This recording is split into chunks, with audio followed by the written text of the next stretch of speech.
Uma boa tarde para você nessa tarde de segunda-feira, hoje feriado, dia 2 de novembro. Espero que você tenha um momento bom aí em família. Neste nosso programa de hoje, o programa não é ao vivo, estamos gravando antecipadamente para prepararmos, um programa para você de um assunto muito importante, muito atual, mais atual que nunca, na verdade. Mas antes de iniciar o programa, eu espero que realmente nesse dia de finados você tenha um tempo para agradecer a Deus por todos aqueles que já passaram pela sua vida. Nós mostramos na semana passada os preparativos para esse dia, mas é dia de nós agradecermos por aqueles que passaram e principalmente, hoje olharmos para aqueles que estão presentes ao nosso lado, agradecer a Deus e firmar realmente uma vida junto com os nossos entes queridos da melhor maneira possível. Um beijo em seu coração para todos aqueles que hoje estão com o coração partidinho, um coração assim dolorido. Um beijo, que Deus conforte a todos vocês, porque a nossa força vem dele realmente. O programa Informação de hoje é diferente. Como sempre, nós temos eventualmente programas com assuntos definidos. E o assunto no programa de hoje, como já anunciei na semana passada, é a Reserva Indígena Roosevelt. Há uma semana, uma verdadeira caravana formada por diversas autoridades trouxeram novamente o assunto à tona da comunidade indígena Cinta Larga. Uma caravana que pede a legalização da extração de diamantes, a regularização, atenção para os índios que se sentem abandonados, literalmente. Nós vamos hoje fragmentar essa reportagem e contar com um convidado muito especial. Porque sempre que nós falamos da reserva indígena do Roosevelt, da extração ilegal de diamantes, não tem como contar a história sem lembrarmos de anos atrás, quando 29 pessoas perderam a vida. Num confronto direto com os índios, o que alguns índios alegam que se um branco entra para roubar dentro de casa, ele pode matar por legítima defesa, alguns índios na ocasião diziam a mesma coisa. Se eles estão entrando em terra indígena, não é legal do índio se defender? Naquela época, o Dr. Márcio Valério de Souza, que está aqui em estúdio, você vai acompanhar a partir deste momento a participação especial dele comentando, era delegado da Polícia Federal aqui no estado de Rondônia e tinha um trabalho direcionado para essa etnia, para esse trabalho, principalmente no combate à extração dos diamantes, que não ficavam aqui em Rondônia. Muitos deles atravessavam fronteiras, atravessavam realmente os continentes. O Dr. Márcio Valério já está aqui no estúdio, o Gabriel já pode mostrar para mim, por favor. Ele é delegado federal aposentado, foi delegado da Polícia Federal por 11 anos, nos anos de 99 até 2010, e naquela ocasião era chefe da Delegacia de Ordem e Política Social no estado de Rondônia, quando coordenou diversas importantes operações do estado, dentre elas, ali na Reserva Indígena Cinta Larga, a desintrusão. É o que? A retirada dos intrusos. Seria isso? Dr. Márcio Valério, boa tarde. Obrigada por ter aceito o convite. Eu acho que... Boa tarde, é um prazer estar aqui, Débora, com você, com o pessoal, com os telespectadores, porque isso é uma grande especulação, mas de fato ninguém sabe o que realmente acontece lá dentro daquela área. E é muito oportuno porque esse assunto voltou à tona na semana passada de uma forma muito forte. Porque até então as pessoas têm... Já pode soltar algumas imagens enquanto eu converso com ele, Everton? E aos poucos a gente vai fragmentando essa reportagem. As pessoas têm a ideia de que o índio, ele tem uma participação. Alguns estudos dizem que realmente no começo eles tinham a falsa ilusão de ter vantagens com a extração de diamantes. A primeira pergunta que eu faço: qual era a sua visão da reserva indígena ali, da extração de diamantes, como delegado que comandou aquela força-tarefa naquele período de 10, de 12 anos atrás? Bom, a primeira coisa que eu tenho que fazer uma correção aqui é que eu não fui delegado a partir de 2009, mas de 1999. Isso. É 99. Isso, 99 a 2010, 11 anos, né? Não, dá mais, né? Dá mais? Daí eu aposentei em 2010. E aquela época que nós integramos a Força Tarefa aqui, depois eu fiquei comandando por cerca de quase 1 ano e meio, foi em 2001 a 2003, quase 2003. Então teve um primeiro confronto, onde foram encontrados 14 cadáveres dentro da reserva. Na época eu comandava, então nós aqui retiramos esses cadáveres lá com auxílio do pessoal da Polícia Civil. Isso em que ano, doutor? Isso em 2001. E já posteriormente... Final de 2001, salvo engano. E depois teve esse confronto que você me dá a notícia aí, que foram 29 ou 39 cadáveres, que inclusive na minha época isso foi levado ao conhecimento das autoridades que poderia acontecer. Mas eles não acreditaram. Muito antes da chamada chacina. Eu levei isso ao conhecimento, eu devo ter os documentos guardados lá isso até hoje, guardados nos meus escaninhos particulares, que de tudo aquelas coisas mais importantes a gente tirava cópia. E eu levei ao conhecimento, inclusive, do meu superior, na época era o doutor, salvo engano, o doutor Wilson Salles Damasio, não sei se é o Moura, e foi encaminhado ao ministro da Justiça. Já com o indicativo de que isso iria acontecer. Mas, como atualmente, continua da mesma coisa, nada se foi feito de concreto para que resolvesse essa situação. Porque, na realidade, isso é um enxugamento de gelo. Não se resolve nada da forma que realmente tem que ser resolvido. A gente geralmente se refere a 2004 em todas as pesquisas que são feitas em relação ali à comunidade Cinta Larga, a reserva do Roosevelt, a garimpagem, a extração de diamantes, sempre se refere a 2004, a esse número de 29 pessoas, mas muitas pessoas perderam a vida antes disso. Em registros oficiais, é datado que foi em 2000 que iniciou a extração de diamantes ali na reserva indígena. Alguns com o consentimento dos índios, inclusive a parceria dos índios, na permissão, e outros que invadiam por outras áreas, porque é uma área muito extensa. E antes mesmo desse número grande, que chocou realmente, foi notícia não só no Brasil, mas no mundo todo, pelo número, pela situação em que aconteceu, vários outros registros de pessoas que perderam a vida ali.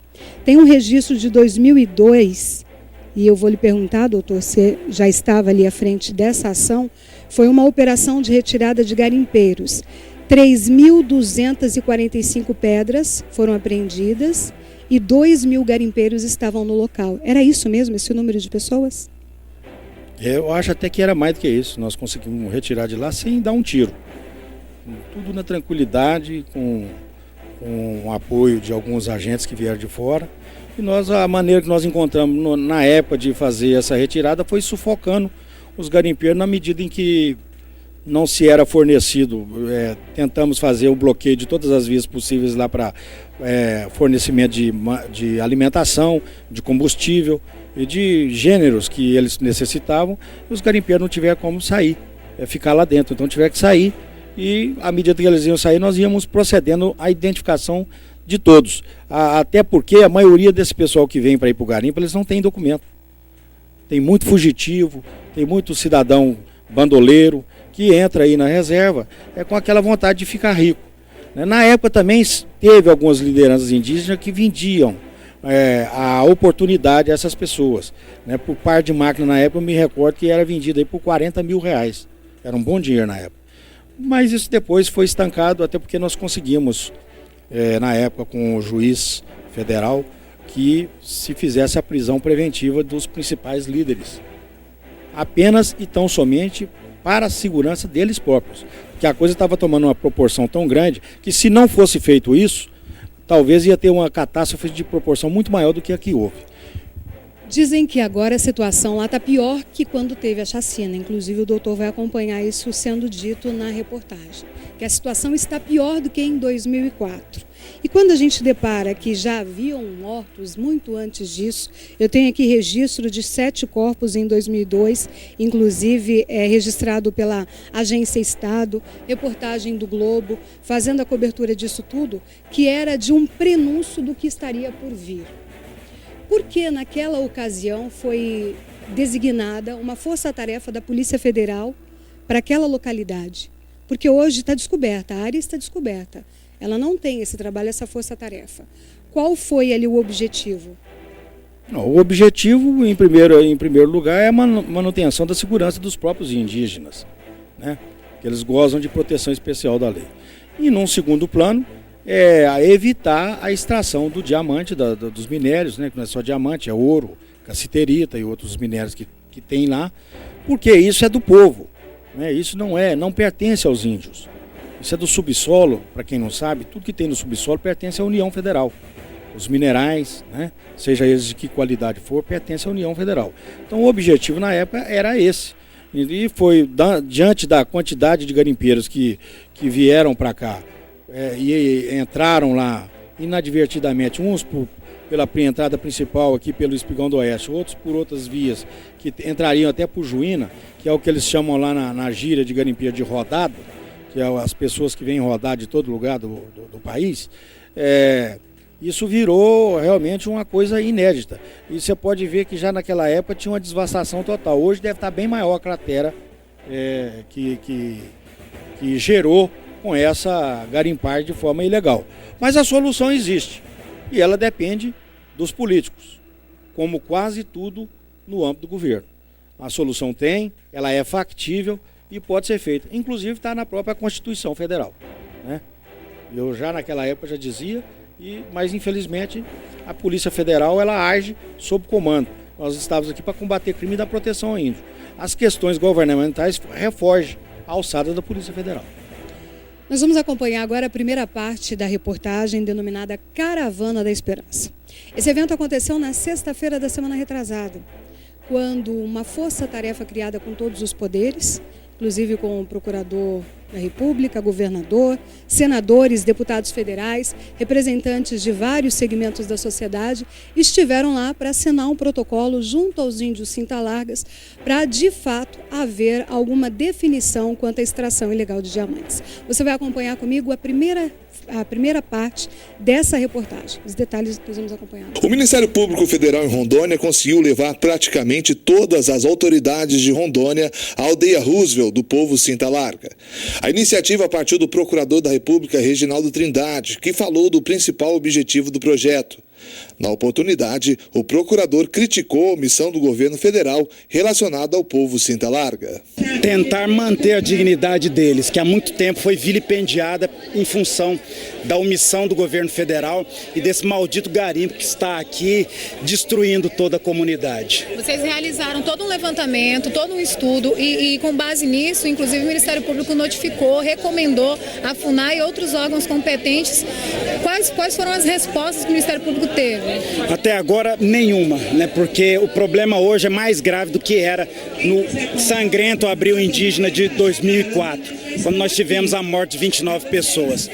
E nós não conseguimos avançar porque o governo federal não está nem aí para o povo cinta-larga, né? Então nós estamos fazendo esse evento aqui dessa magnitude, conseguimos reunir, pela graça do Altíssimo, praticamente todas as autoridades políticas do estado, o governador, o vice-governador, 2 senadores, vários deputados federais, metade dos deputados estaduais, juízes, desembargadores, membros do Ministério Público, enfim, reunimos todos os poderes de Rondônia para ver aqui a terrível realidade desse povo indígena.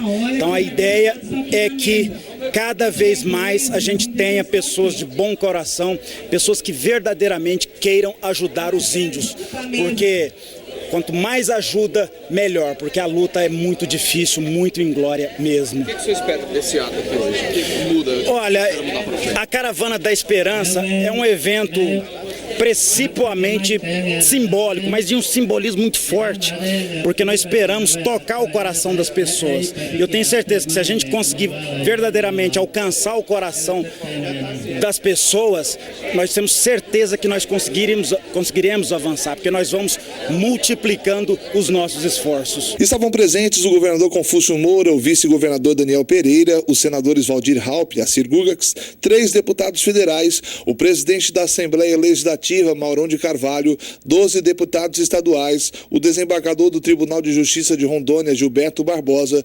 juízes, promotores de justiça, o presidente da OAB de Rondônia, a reitora da Universidade Federal de Rondônia, diversos secretários de estados ou representantes, prefeitos, vereadores e inúmeras autoridades administrativas e personalidades do estado. Dentre elas, a liderança indígena Almir Suruí, reconhecido nacionalmente e internacionalmente enquanto defensor de seu povo e das comunidades indígenas do país. Essa primeira parte da reportagem mostra o objetivo desse grupo ter se reunido até a aldeia da comunidade Cinta Larga, as pessoas que estavam ali presentes para firmar esse protocolo. Daqui a pouco nós vamos ouvir o que cada um deles tem a dizer. No caso, os índios, dizendo que, na verdade, eles tinham uma falsa ilusão de enriquecimento, mas dizem que o garimpo só levou miséria e doenças para dentro da sua área.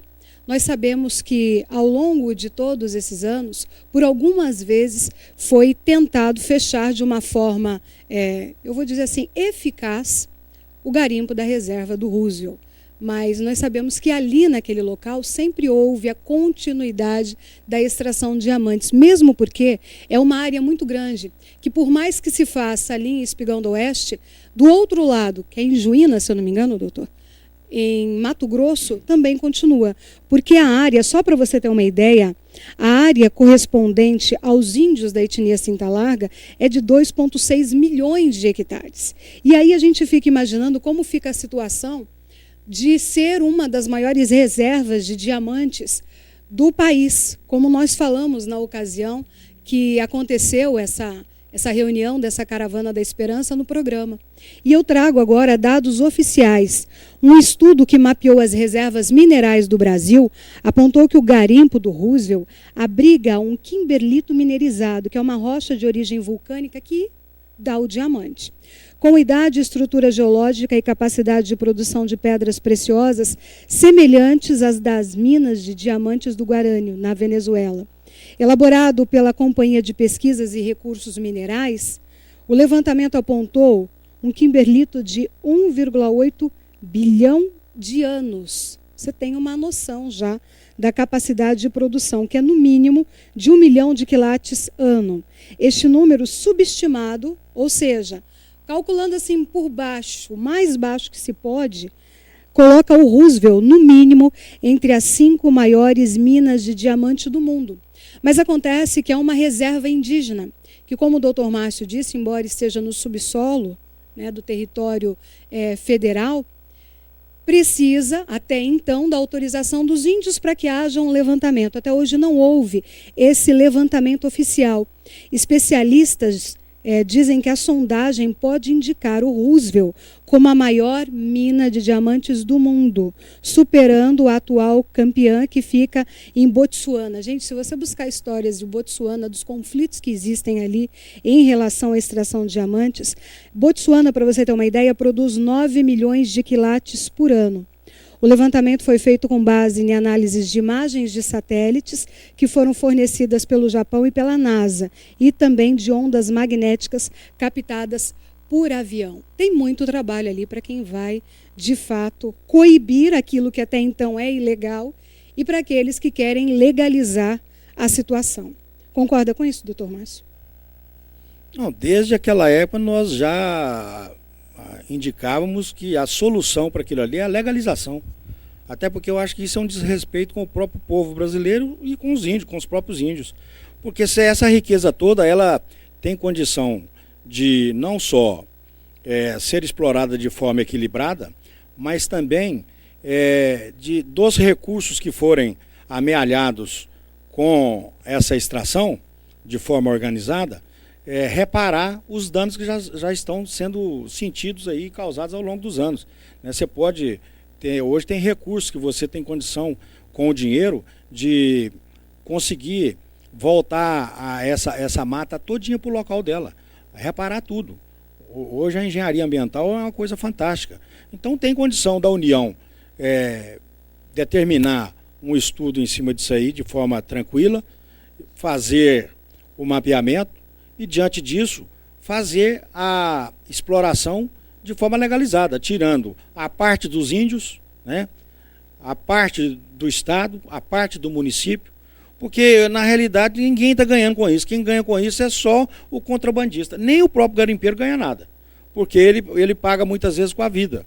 Porque a pedra sai daqui um valor muito pequeno, isso vai para a Bélgica, vai para um monte de outro local, para os Estados Unidos. Tivemos notícia aí até de uma pedra de um valor muito estrondoso, que saiu aí na época, um diamante rosa, que é um dos mais raros do mundo, né? Foi traficado para os Estados Unidos e lá ele se encontra até hoje, não deram conta nem de recambiar ele de volta. Então a situação, eu costumo dizer o seguinte, nós vivemos de hipocrisia, né? Não pode legalizar, né?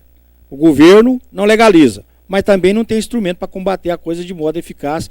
E com isso ele só está levando prejuízo, porque não se recolhe nada e o diamante continua saindo do mesmo jeito. Você vê que a Constituição Federal nossa data de 1988. Nós estamos em 2015. E se você for ver os artigos que tem nela aqui, no que trata do direito indígena, dos povos indígenas, lá tem que o índio pode usufruir, né, das riquezas de sua terra. Mas, no caso dos diamantes, depende de autorização do Congresso Nacional. Aí vai a pergunta, e por que não, até hoje, não conseguiram fazer essa autorização? Até porque a garimpagem de cata, que é aquela só superficial, o índio não precisa de autorização de ninguém, porque a própria Constituição permite.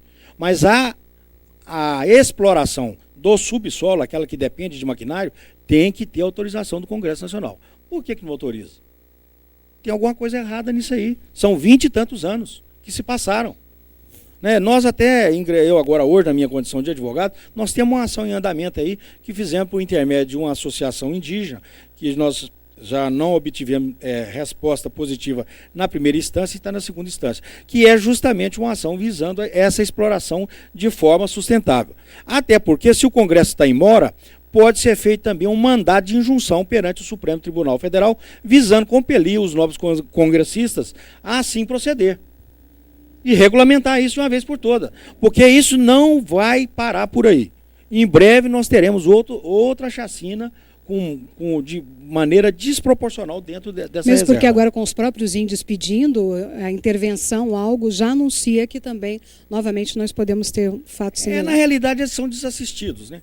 Eles estão em cima de uma riqueza imensa, da qual não se obtém qualquer benesse. Doutor, hoje o doutor Márcio advoga, ele está na função de advogado aqui em Cacoal, mas na ocasião, delegado da Polícia Federal, e naquele dia. Então hoje eu quero voltar, nós vamos falar um pouquinho do passado. Narra pra gente o que aconteceu naquele abril de 2004. Como chegou as primeiras notícias chegaram sobre corpos garimpeiros que estavam mortos ali daquela forma, porque nós temos informações de corpos assassinados a tiro, a flechadas, em partes com as mãos e os pés amarrados, mas como essa informação chegou até a Polícia Federal? Bom, veja só, tem um equívoco aí que talvez o pessoal não soube informar direito. Em 2004 eu já não estava aqui mais. Eu já estava trabalhando em Brasília, eu tinha sido removido. Foi na ação de 2002, né? A primeira chacina que teve foram 14 mortos, 2002. Das quais eu tirei 14 corpos lá de dentro. Eu, acompanhado de algumas lideranças indígenas, o pessoal da FUNAI, da Polícia Civil, né, e nós tiramos. Naquela época, eu fiz um documento e encaminhei ao ministro da Justiça e tive até a reunião em Brasília falando a respeito disso. Olha, aquela situação ali vai se repetir. Ela não vai parar por aí. E isso é só um prenúncio do que pode vir. Até porque morreu índio também na época. E eu só consegui uma prisão desses caciques indígenas na época, porque eles estavam realmente deslumbrados com essa possível riqueza, para protegê-los. Na época eu fui muito criticado. Mas hoje, eles inclusive me dão razão. Eu fui criticado por Houve uma retaliação contra a permanência da Polícia Federal naquela ocasião. E eles não deixavam o pessoal entrar lá para poder fazer o trabalho, que era retirar tudo muito o recente. maquinário. Mas hoje eles me agradecem por isso. Por quê? Porque nada foi resolvido e eles continuam na mesma miséria. Até piorou. Porque vem gente de fora, isso causa um problema na própria comunidade ali de lotação indevida dos hospitais, doenças, né, doenças venéreas que são transmitidas para os próprios indígenas. É uma série de problemas que quem está distante não conhece. Né? Então o índio, ele tem sim, eu concordo com o procurador, tem que resolver isso. O governo é omisso nisso mesmo e tem instrumento jurídico. O próprio Ministério Público Federal tem instrumento jurídico para ingressar com uma ação perante o Supremo e exigir que o Supremo constitua o Congresso em mora, porque são 22 anos, quase 23, e que nada foi feito até hoje efetivo para resolver isso, de um artigo que consta da própria Carta Magna, que é a lei maior do país. Né? Se pode mudar a Constituição até para ferir direito de cidadãos, como houve o da aposentadoria, por que não pode para regulamentar uma coisa que a própria Constituição diz? Falando em leis, falando em quem esteve lá presente, nós vamos acompanhar agora a segunda parte dessa reportagem fragmentada. Esse trecho, quem fala são os senadores, sobre a legalização, nós vamos chamar de possível, né? Sobre a possível legalização da extração de diamantes da reserva do Roosevelt. Estavam presentes a Cir Gurgax e também o Waldir Haupt. Vamos acompanhar. Os senadores se sensibilizaram com a situação dos indígenas e falaram da responsabilidade da bancada federal. Esse movimento foi um movimento muito importante para toda a classe política, principalmente a bancada federal, que tem uma responsabilidade muito maior. Maior porque as questões indígenas, elas acontecem na esfera federal. Então depende dos deputados federais, dos senadores. Nós temos um início de um projeto que chama-se projeto piloto, para que a gente possa fazer aqui na Reserva Roosevelt, na aldeia Cinta Largas, para que a gente possa promover a extração desse minério tão importante que é os diamantes, para que nós possamos ver essa riqueza sendo utilizada em prol dos indígenas. Nós estamos trabalhando junto com o Dr. Reginaldo Trindade para fazer desse sonho uma realidade. Esse trabalho que o procurador Reginaldo Trindade está fazendo, chamando todos nós à reflexão já há algum tempo, não é a primeira reunião aqui dentro da aldeia, sim, eu já tinha vindo aqui uma vez, mas numa missão do Senado, depois que aconteceu aquele episódio triste do confronto dos índios com os garimpeiros. Mas agora, de um tempo para cá, o procurador Reginaldo tem nos chamado, né, a ordem, a reflexão, o governo do Estado, a bancada federal, a Assembleia Legislativa, o governo federal, para encontrar um caminho para essa população que vem sofrendo todo tipo de ameaças, porque aqui tem uma riqueza muito grande nessa reserva, que é o garimpo, né, a jazida, a jazida de diamante, e que os índios, por força de lei, não pode nem sequer criar uma cooperativa, criar uma estrutura aqui para que eles possam, eles mesmos, né, gerenciar uma pequena mineração. Então eu sou favorável que isso possa acontecer. Aliás, já tive uma vez com o ministro da Justiça propondo isso, na época do governo Lula. Acho que agora está maduro, está pronto para que o Congresso Nacional tome uma atitude, tome uma providência, o governo federal, para resolver essa situação aqui da aldeia indígena Cinta Larga. Agora, eles estão sofrendo muito atualmente aí com esse minério que estão tirando ilegalmente aqui, a ameaça de garimpeiro, como o senhor mesmo disse. Porque nunca parou, você não legaliza, a ilegalidade impera. Né, os grandes grupos acabam vindo para cá comprando diamante, ou em Espigão do Oeste, ou em Cacoal, ou em Pimenta Bueno, ou lá em Vilhena, ou lá em Juína. Essa reserva tem mais de 2.700.000 hectares. Então, está saindo de forma clandestina, uma riqueza incalculável, poderia servir até para contribuir com imposto para o Brasil, para o município, para o Estado e, sobretudo, para a etnia Cinta Larga, né, que vive dificuldade, às vezes, até para comprar medicamento e não tem recurso. Então, se legalizar, se ordenar, mesmo que seja fiscalizado, com a Caixa Econômica Federal e o Banco do Brasil comprando legalmente, essa história vai mudar. Então vamos seguir essa linha de raciocínio sobre a legalização. O que é preciso ser feito para legalizar a extração de diamantes na reserva indígena? A gente sabe que é quase uma utopia para isso em um curto período. A gente sabe que da mesma forma que existem algumas pessoas que batalham para que isso aconteça, existe o dobro tentando que não aconteça, porque são pessoas que de alguma forma tiram vantagem disso tudo. Doutor, hoje para legalizar a extração de diamantes, o que seria necessário ser feito? A solução está na própria Constituição Federal. Se me permite, eu vou ler aqui. É o artigo 231, que é um capítulo, né, que trata só dos índios.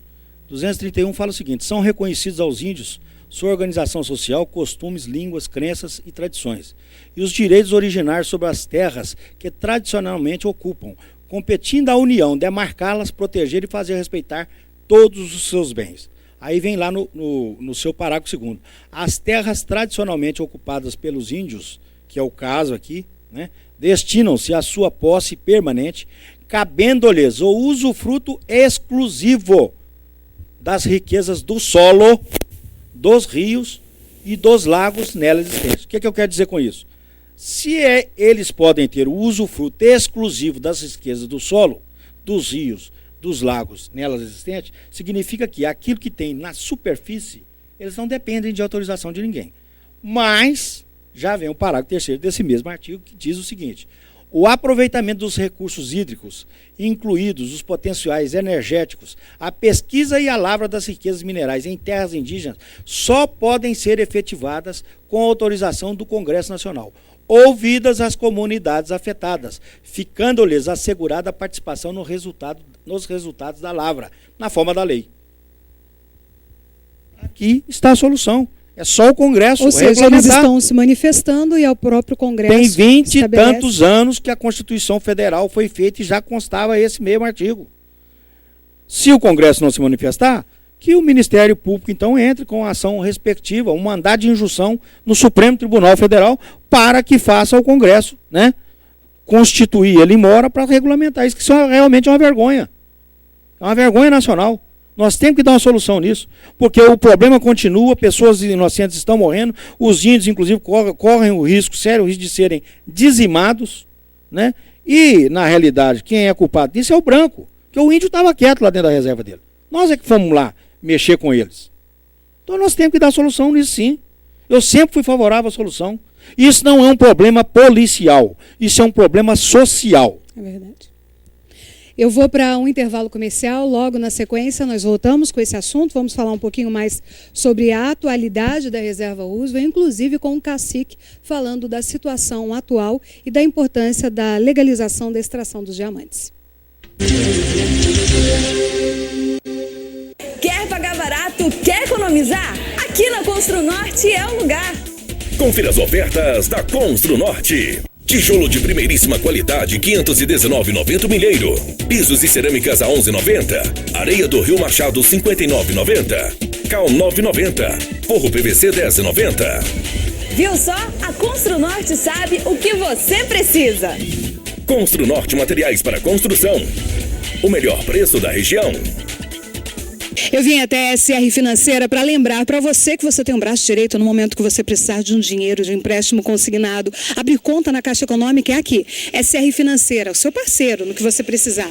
Olha, anota esse telefone que vai aparecer daqui a pouquinho. Quando você tiver uma dúvida, liga aqui para a Sandra, para o Rosemiro. Eu tenho certeza que você vai fazer um excelente negócio.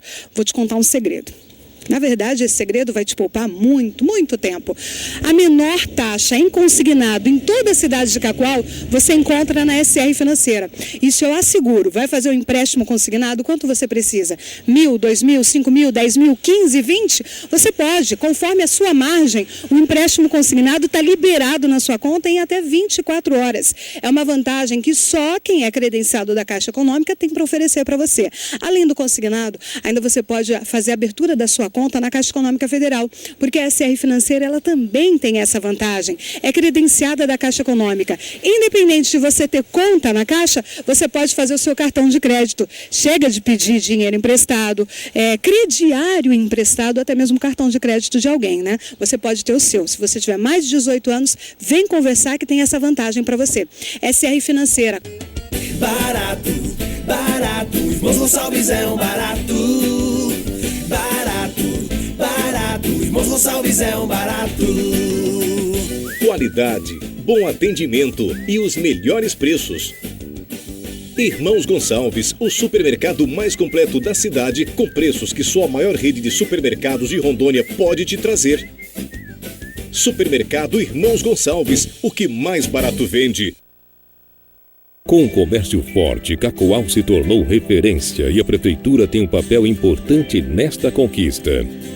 É muito importante porque Cacoal é uma cidade bem centralizada no estado de Rondônia, vai fazer com que a indústria continue crescendo. Incentivos que impulsionam o comércio, fazendo de Cacoal uma das melhores cidades da região norte para se investir. É uma cidade realmente diferenciada do estado de Rondônia. Prefeitura de Cacoal, a serviço de todos. Eu quero falar da Tati Lelê para você e vou falar de uma forma bem tranquila porque eu quero mostrar para você qual que é o diferencial dessa loja que atende bebês recém-nascidos de 0 até adolescentes, até jovens de 16 anos. Você que vai fazer o seu enxoval para o bebê que vai chegar, você que vai ser avó, titia, não comece suas compras antes de conhecer a Tati Lelê. Olha, o diferencial daqui. Para começar, é uma loja que vende as roupas por quilo. Você não vai encontrar um preço na etiqueta, você vai separar e depois você vai ali para a balança. Eu vou te dizer uma coisa aqui. Grande parte das marcas que você encontra nas lojas por aí, você encontra aqui na Tati Lelê. Com diferencial, como vai ser por peso, tem uma vantagem muito grande. Às vezes, o preço que você está pagando num conjuntinho em outra loja, com aquele mesmo valor, você compra o mesmo conjuntinho mais 2. É isso mesmo. Quando é por quilo, a vantagem é muito maior. Tanto de menina quanto de menino, vem conhecer. Tem tudo aqui. Desde a roupa para o bebezinho que acabou de chegar, até para a criança que começou a arrastar, engatinhar. A Tati Lelê fica, olha, mas muito bem em frente à rodoviária. Venha conhecer essa loja que é feita com muito carinho para atender a sua família e o seu pequenininho, desde o momento que ele chega ao mundo até quando ele estiver se despedindo da adolescência. Tati Lelê, a loja completa para o seu filho.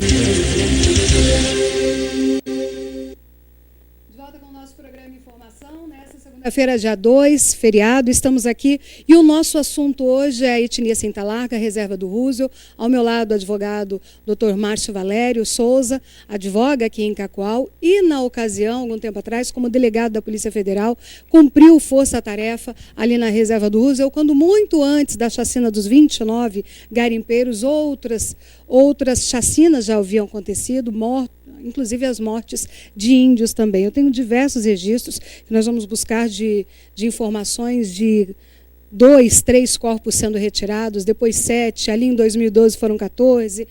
Quando chegou ali um cálculo inicial, naquela ocasião, ainda em 2012, já existia uma perspectiva ali de 40 mortes, porque muitas pessoas entraram, mas não saíram, dados como desaparecidos. Pode falar. E muitos, inclusive, não foram encontrados, né? Até hoje. Tem pessoas foram muitos enterrados como indigentes geralmente também. O garimpeiro, ele não tem família, ele é uma ovelha desgarrada.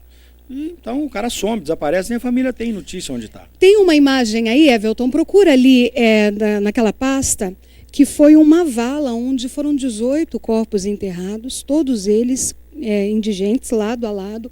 É uma imagem muito forte, realmente, que correu o mundo todo. Essa já é de 2004, não é isso, doutor? Essa é de 2004.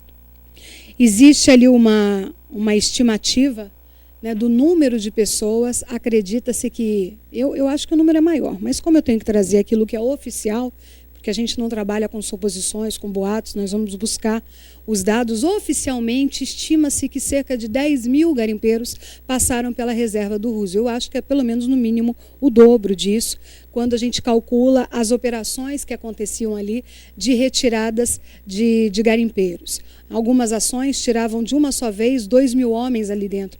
Na sua época, teve a retirada de um grande número de pessoas ali de dentro da reserva, doutor? Bom, na minha época nós chegamos a retirar ali cerca de 4 mil garimpeiros. 4 mil de uma vez só? Entre 2001 a 2003. Então esse número de 10 mil é muito inferior do que provavelmente sim, porque isso é rotativo, a realidade, né? Isso é rotativo. Vamos agora para mais uma parte da reportagem. Agora nós vamos acompanhar o cacique, o Marcelo Cinta Larga, falando desse encontro. Depois eu vou para a parte do governador. Vamos ouvir direto aí o que ele fala a respeito do que até então ele chama como se fosse uma ilusão que foi passada para os índios de que o garimpo seria uma boa situação, uma boa condição para a aldeia. Vamos acompanhar. Apesar de ser uma região aparentemente rica pelo fato de existir uma das maiores fontes de riqueza do mundo, que é o diamante, as dificuldades enfrentadas pelos Cintas Largas são grandes e, para quem acha que o garimpo trouxe algum tipo de melhoria, o cacique da aldeia Roosevelt explica. Primeiramente, quero dizer que a gente estamos felizes aqui, de que através dessa visita que os parlamentares e demais pessoas que estão aqui visitando nós, que conhecem a nossa realidade, né, porque até tanto a mídia divulgou uma forma que não é realidade no passado, que eles conheçam a realidade do povo Cinta Larga hoje. Hoje o garimpo que está localizado aqui está prejudicando muito você. Com certeza, né? Garimpo hoje trouxe muito problema para nós, né? Primeiro inimizade, primeiro conflito, doenças, alcoolismo, enfim, e outros mais, né? Então, assim, por isso que o garimpo, não tem pessoas que acham que garimpo trouxe uma felicidade para nós, mas isso não é verdade, né? Isso é uma coisa que nos prejudicou muito, né? E até hoje está nos prejudicando. O que vocês aqui da aldeia esperam hoje, após essa reunião do governo federal? A gente queremos que o governo brasileiro reconheça a nossa realidade, que possa enxergar os nossos problemas, né? Que possa, cada um deles, que possa levar na mentalidade de que, como o povo Sintalaga enfrenta hoje, como o povo Sintalaga são esquecidos com essa questão do garimpo, né? Porque hoje o governo brasileiro só reconhece os índios Sintalaga como os assassinos, né? Famosos, ricos, mas isso não é verdade, né? E espero contar que cada um deles possa ajudar ao povo indígena Sintalaga para que pudesse melhorar a qualidade de vida desse povo. Tá certo, esse é o cacique da aldeia, o Marcelo Sintalaga, falando, né, das doenças, das dificuldades. Inclusive nessa reunião da Caravana da Esperança foi firmado ali um compromisso para o próximo ano da liberação de emenda parlamentar de 1.200.000, sendo 600 mil para compras de equipamentos agrícolas para os índios, 300 mil saúde, 300 mil para educação. Tem aí a fala do governador? Vamos acompanhar agora a parte em que o governador Confúcio Moura fala da Caravana da Esperança, da ação ali em reunir os índios, né, da etnia Sintalaga, com a força-tarefa ali dos principais comandos, legislativo, executivo, judiciário, nesse mesmo encontro. Vamos acompanhar. Na aldeia foram realizados ritos indígenas e não indígenas e o Ministério Público Federal e o governo do estado de Rondônia assinaram um protocolo de interesses pelo qual o Poder Executivo se declara parceiro do Ministério Público Federal e do Grupo Clamor, Sintalaga, Amigos em Movimento pelo Resgate. O governador Confúcio Moura falou sobre a importância da Caravana da Esperança e citou a preocupação do Procurador da República relacionada aos Sintalaga e também falou sobre a situação do garimpo. O líder dessa missão, Comitiva da Esperança, é do Ministério Público Federal, é do Dr. Reginaldo Trindade.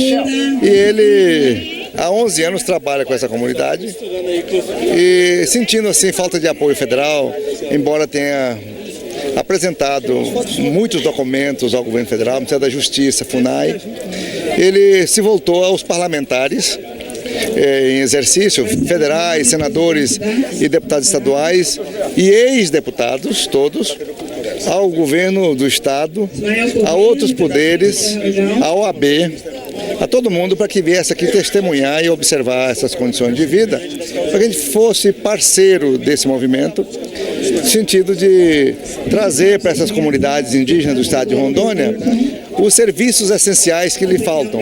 Por exemplo, saúde, educação, de verdade, é um compromisso estadual, né? Não é que a gente vá suprir as competências federais, mas nós vamos complementar o que o governo federal não tem feito ao longo da história do Brasil.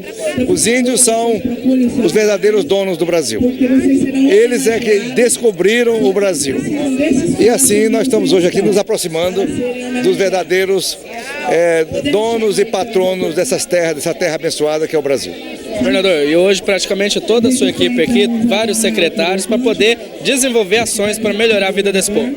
Nós temos Secretaria de Segurança, temos a Ematé, temos Idaron, nós temos a Secretaria da Agricultura, nós temos aqui os deputados estaduais para aprovar leis especiais, nós temos muita gente, todo o governo está aqui, para ver com os olhos da cara a realidade iminente.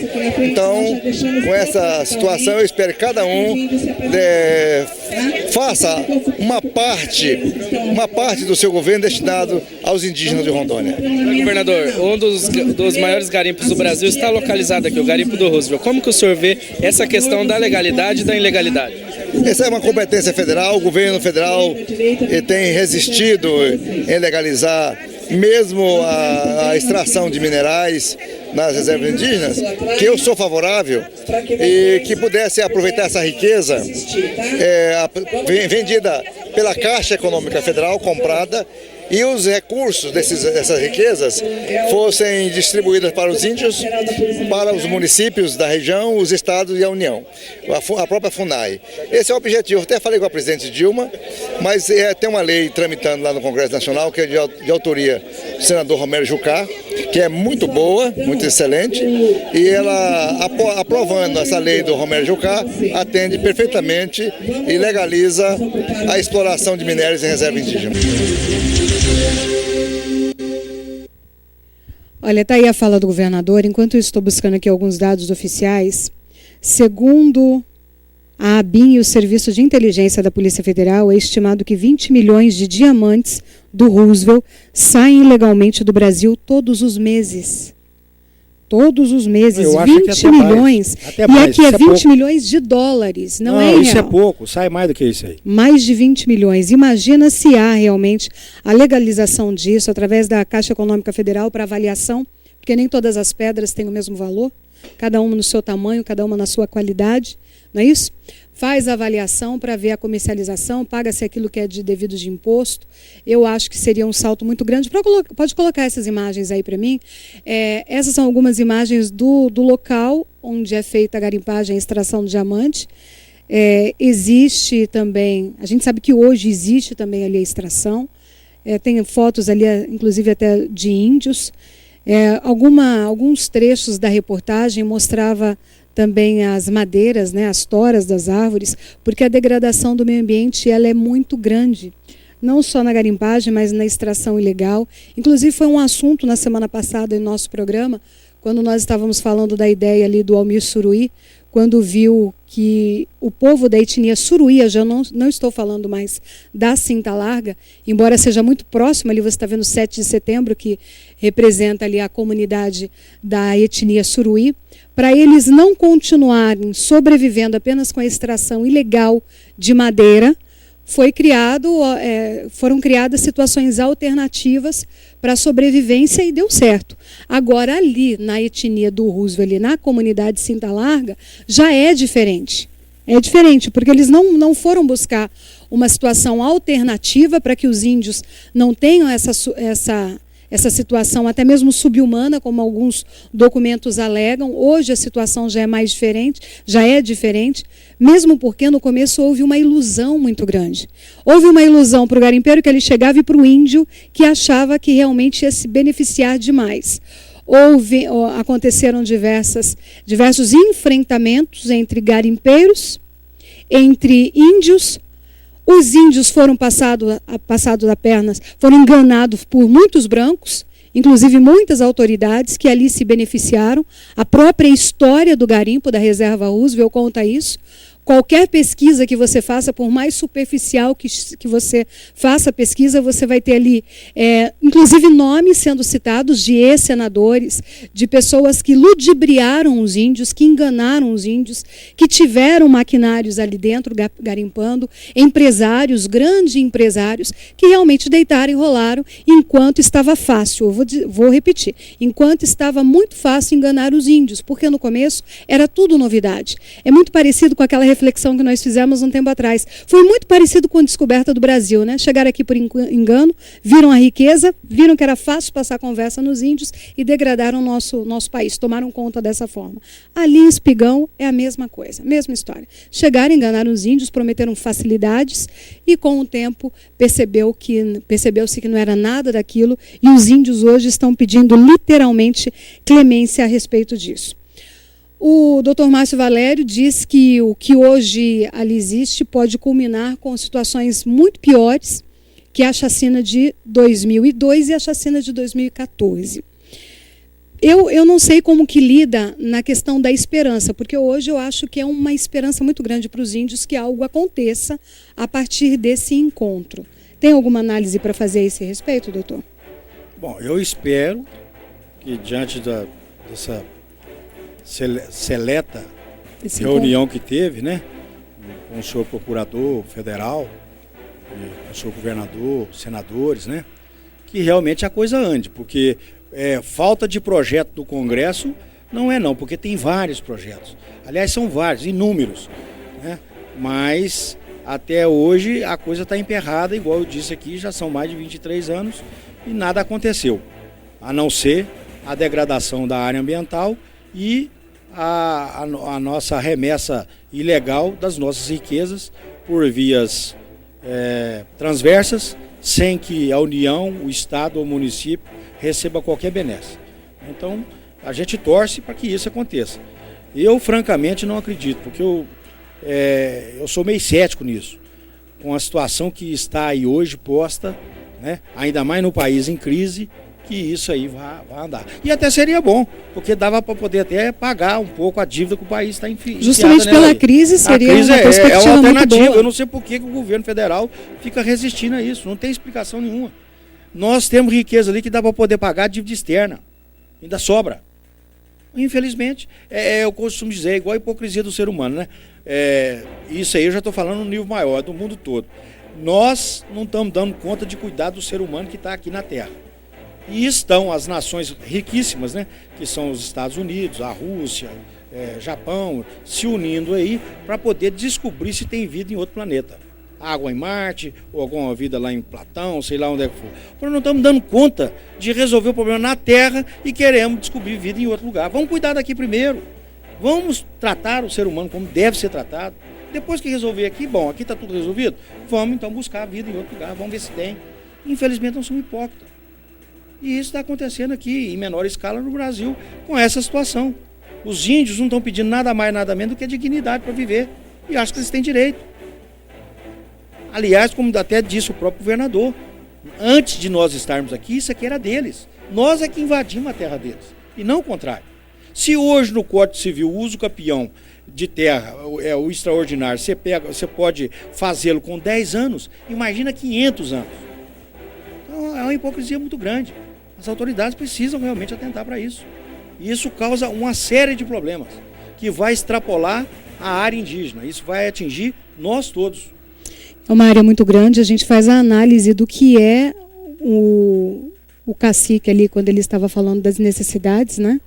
E que são necessidades reais. Se nós, aqui na cidade, nos deparamos com situações difíceis, na aldeia, a gente sabe que para o índio também é mais difícil, até mesmo pelo acesso à saúde, o acesso, né, a todas as suas demandas. Alguns levantamentos utilizam o termo de miséria subhumana, daqueles que andam por cima de um lençol de diamantes. Eles estão dormindo num solo, né, coberto, madeira, recheado. Né? A madeira é uma outra riqueza. A madeira é outra hipocrisia também. Não se autoriza a extração legal e ela sai de forma ilegal. Volta essa imagem aí, Evelton, que é justamente isso que o doutor está falando, da madeira. São cargas de madeira de extração ilegal, abandonadas, porque sabe-se ali que está tendo uma fiscalização. Volta ali, né, na estrada, é a estrada para entrar ali no Roosevelt. São cargas e cargas de madeira que está ali apodrecendo, na verdade, porque o caminhoneiro acabou abandonando para fugir ali de uma prisão, de ter o seu caminhão. É nessa estrada isso. São vários pontos que nós encontramos. A madeira dessa aí abandonada, né? E pior, não é só essa, não. No próprio pátio dos órgãos públicos aí, da Polícia Federal, do IBAMA, tem um monte de madeira apreendida que está lá acabando. Está apodrecendo. Ora, por quê? Se já apreendeu, vamos dar destinação nela, vamos aproveitar. Quantas casas não pode ser feito de madeira para as pessoas de baixa renda? Enquanto isso, a madeira está ali apodrecendo. E o incentivo também, até mesmo porque a gente sabe que a degradação já existe.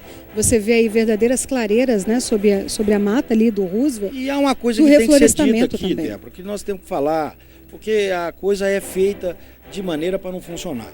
Nenhum madeireiro em sã consciência quer acabar com a madeira, é o produto dele. Ele não pode acabar com a madeira. Se acabar com a madeira, acabou a profissão de madeireiro. Vai acabar a serraria. Ele quer a extração ordenada. Então compete ao governo federal e o Estado na área dele ordenar isso, de maneira que todo mundo possa ganhar o seu pão de cada dia de forma correta, honesta, né? Porque há a possibilidade. Se nós tivéssemos cortado a primeira árvore lá atrás e tivéssemos plantado outra, a floresta estava toda em pé aí. Mas não foi feito o dever de casa. Esse é o problema. Esse é o grande problema. Só corta e não se planta. Eu tenho aqui uma fala de um garimpeiro. Eu quero fazer a leitura dessa fala dele e depois eu vou mostrar como a situação é muito maior do que isso que nós imaginamos. Ele diz assim: se a Polícia Federal, mandada por esse governo corrupto e de entreguismo do país aos Estados Unidos, vem aqui para nos proibir de garimpar, só nos deixa a opção de roubar. E para evitar entrar para o crime, preferimos até sacrificar as nossas vidas entrando irregularmente e às escondidas em áreas de minério, até porque essa terra é de todos, não? Ou não? Questionou um dos garimpeiros que estava sendo convidado por policiais federais a desistir de entrar na reserva indígena do Roosevelt. Este é o pensamento dele. É o quê? Não legaliza? Então, se não estão me permitindo fazer o meu trabalho legal, então estão me obrigando a roubar. Entrando, mas ele não está com a leitura incorreta. Entrando na reserva e arriscando a própria vida. Ele está com a leitura correta. Quanto mais nós criamos legislação proibitiva, mais nós vamos ter conflito.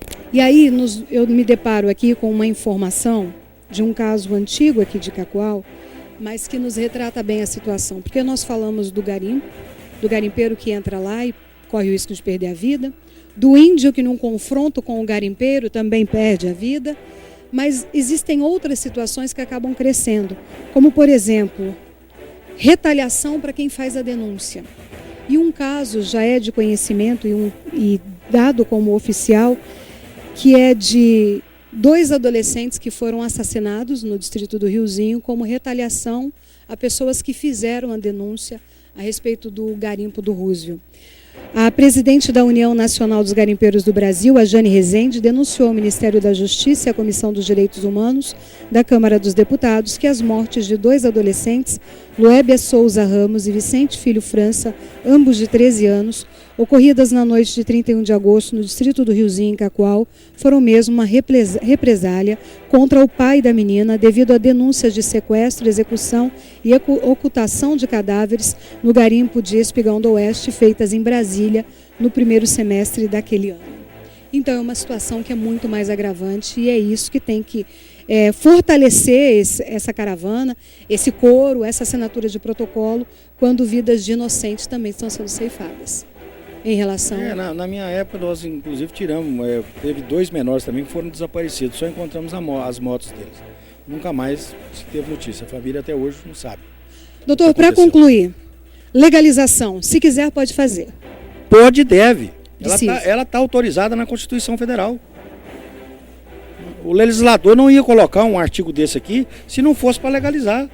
Só falta instituir a lei e a forma para fazer força de vontade. Só, interesse. Vontade política. Interesse. É vontade política. Está na mão deles. Eles têm que legalizar. E cobrar. Não é fazer uma coisa de qualquer jeito. Uma coisa ordenada. Com participação de todos, da comunidade indígena, da sociedade civil, de todos. Eu vou agradecer a participação do Dr. Márcio Valério no programa de hoje. O senhor advoga em qual área, doutor? Nós advogamos na área criminal, área civil, família, quase todas as áreas. Telefone, tem algum contato? 3443-4153. Tá certo, então. Obrigado por ter aceito o convite. Eu acho que é muito importante. O nosso objetivo aqui é levar informação.